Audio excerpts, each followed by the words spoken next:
एक रात गोपाल को नींद नहीं आ रही थी। काफी देर हो गई थी और वह सो ही नहीं पा रहा था। गोपाल उठता है और चप्पल पहनकर बाहर सैर पर निकल जाता है। अक्सर गांव में लोग 5 बजे ही उठ जाते हैं, पर उसे दिन 6 बजे भी सब सो रहे होते हैं। गोपाल को यह बात अजीब तो लगती है और वह इधर उधर देख भी रहा होता है कि शायद उसे कोई दिख जाए, पर उसे कोई भी दिखाई नहीं देता। दूर दूर तक कोहरा जमा होता है। गोपाल उस कोहरे में चला जाता है और कुछ देर बाद उसे घूंघट वाली एक औरत दिखाई देती है। यहाँ इस वक्त अकेली कौन है? चलो चलकर देखता हूँ कि क्या चक्कर है। गोपाल उसे घूंघट वाली के पास जाता है। उसने लंबा सा घूंघट किया होता है।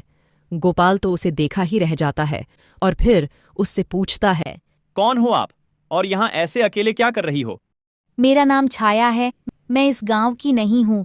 यहाँ मेरी मौसी रहती है, तो मैं बस उनसे मिलने आई थी। पर इतनी सुबह? लेकिन अभी तो रात के 2:30 बजे हैं। क्या?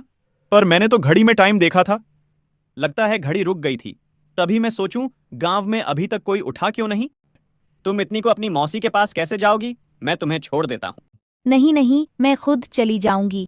अच्छा ठीक है, पर क्या तुम इस घूंघट को उठा नहीं सकती? मतलब ऐसे ही वो मुझे लगा। मैं तुमसे इतनी देर से बात कर रहा हूं और तुमको देखा भी नहीं। ठीक है, फिर ये देखो। क्या हुआ? तुम तो मेरी शक्ल देखना चाहते थे ना?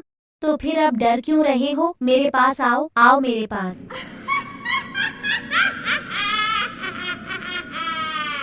गोपाल घर जाकर सो जाता है। तभी उसे कुछ एहसास होता है। अब अगले सुबह उसकी माँ उसे उठाने आती है।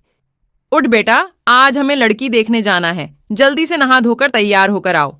उसके बाद वे लड़की के घर जाते हैं। लड़की सबको बहुत पसंद होती है, मगर गोपाल उसकी तरफ देख भी नहीं रहा होता। अरे लड़की को तो देख, फिर हमें इससे तेरा रिश्ता भी तो पक्का करना है। गोपाल का दिमाग चुड़ैल के वश में होता है। वो जैसे ही लड़की को देखता है, उसका गला पकड़ लेता है। सब लोग उसे देखकर हैरान हो जाते हैं और जैसे तैसे लड़की को गोपाल के हाथ से छुड़ाते हैं। ये क्या हरकत की है तूने? मैं सारी लड़की को मार डालूंगा। जो भी मेरे सामने आएगी सबको मार डालूंगा। मुझे छाया से प्यार है, बस छाया से। ये सब कहते हुए गोपाल वहां से चला जाता है। लड़की वाले बहुत गुस्सा होते हैं। गोपाल के माता पिता उनसे माफी मांगकर घर वापस आ जाते हैं। घर पर भी गोपाल छाया का रट लगाए रहता है। उसके माँ बाप को समझ ही नहीं आ रहा होता है कि यह छाया है कौन। दूसरी तरफ छाया घूंघट करके दूसरे शिकार के लिए निकल पड़ती है। फिर उसे बस स्टॉप में एक लड़का दिखाई पड़ता है। चुड़ैल उसका पीछा करने लगती है। क्यों लग रहा है कि कोई है मेरे पीछे? रोहित मुड़ता है तो उसे उसके पीछे घूंघट किए हुए चुड़ैल चल रही होती है। रोहित पहले तो घबरा जाता है, लेकिन फिर वो पूछता है कि ये यहाँ क्या कर रही है। चुड़ैल उसे भी झूठी कहानी बात कर अपने जाल में फंसा लेती है। रोहित पूरे रास्ते उससे बातें करते जाता है और आखिर में वह भी वही गलती कर देता है जो गोपाल ने की थी। क्या आप अपना घूंघट ऊपर कर सकती हो? मतलब बस मैं ऐसे ही देखना चाहता हूं कि आखिर इसकी इतनी मीठी आवाज है। उसका चेहरा कितना खूबसूरत होगा। ऐसी बात है तो मैं अभी तुम्हारी इच्छा पूरा करती हूँ। रोहित के इतना कहते ही चुड़ैल अपना घूंघट ऊपर करती है और रोहित वहीं जमीन पर गिर जाता है। रोहित अपने आप को उठाकर वहां से भागने लगता है कि तभी चुड़ैल उसे अपने एक हाथ से ऊपर उठा लेती है। जो एक बार मेरा घूंघट उठवा देता है वो मेरा हो जाता है। अब तू मेरा है, मेरा देख मेरी आंखों में। रोहित उसके आंखों में देखता है और वह भी उसके वश में हो जाता है और चुड़ैल उसे जोर से जमीन में पटक देती है। रोहित अपने होश में नहीं होता और उठकर सीधा अपने घर चला जाता है। यह सब कुछ दूर खड़ी गंगा देख रही होती है। गंगा रोहित की पड़ोसन होती है, जो देर रात किसी जागरण से वापस लौट रही होती है। ये सब मैं क्या देख रही हूँ? हमारे गांव में चुड़ैल है, वह भी घूंघट वाली चुड़ैल। मुझे इसके बारे में कल ही गांव वालों को बताना होगा। अगले ही दिन गंगा बहुत बीमार पड़ जाती है और गंगा जितने दिनों में ठीक होती है, उतने दिनों में न जाने वो चुड़ैल कितने लोगों को अपने काबू में कर चुकी होती है। जिस दिन गंगा को होश आता है, वो जल्दी से उठकर बाहर जाती है। सामने का नजारा देख उसके होश उड़ जाते हैं। आदमी औरतों का गला दबा रहे होते हैं। ये सब क्या हो रहा है? मुझे सबको बचाना होगा।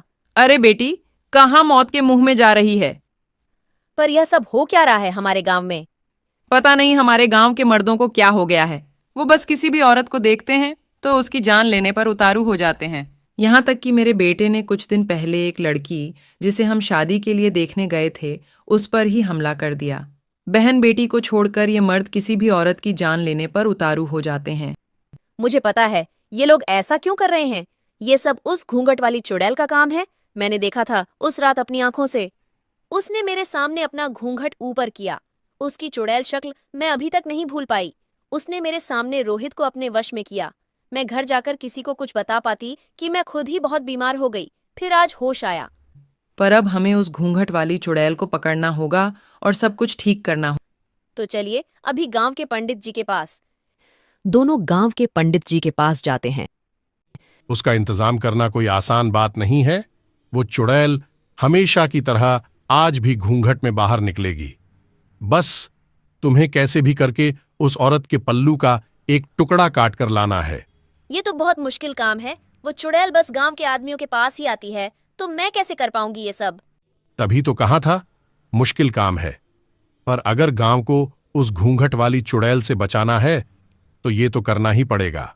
गंगा और गोपाल की माँ घर आ जाती है। शाम तक उसी के बारे में सोच सोच कर उनका सर में दर्द हो जाता है, मगर उन्हें समझ में नहीं आता कि किसको भेजे। फिर गंगा के दिमाग में एक आइडिया आता है। वो गोपाल के कपड़े पहनकर लड़का बनकर निकल जाती है। आधी रात को उस घूंघट वाली चुड़ैल के तलाश में। डर तो उसे बहुत लग रहा होता है, पर वो हिम्मत करके चलती जाती है। काफी देर बाद उसे वो घूंघट वाली चुड़ैल मिल जाती है। फिर गंगा उस चुड़ैल से बातें करने लगती है। मेरा नाम मानिया है। मेरे पेट में दर्द हो रहा था तो मैं टहलने निकला था। अच्छा, तो मैं कुछ मदद करूं? नहीं नहीं नहीं, अब तो ठीक है। चुड़ैल काफी देर उसे मनिया समझ बातें करती रहती हैं।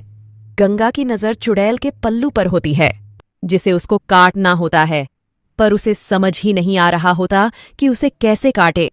तुम पहले ऐसे आदमी हो जिसने अभी तक मेरी शक्ल देखने को नहीं बोला। गंगा बहुत डर जाती है। चुड़ैल अपना घूंघट हटा देती है, पर उससे पहले गंगा उसका पल्लू का टुकड़ा काट चुकी होती है। मैं तुम्हें जिंदा नहीं छोड़ूंगी। नहीं नहीं नहीं, ऐसा नहीं हो सकता। गंगा जल्दी से वहां से भागती है। गंगा उस टुकड़े को ले जाकर पंडित जी को दे देती है, जिससे वो गांव के सभी आदमियों को ठीक करते हैं और फिर उस टुकड़े को एक मटके के बंद करके जमीन में गाड़ देते हैं। उसके बाद वो चुड़ैल कभी किसी को नहीं दिखती।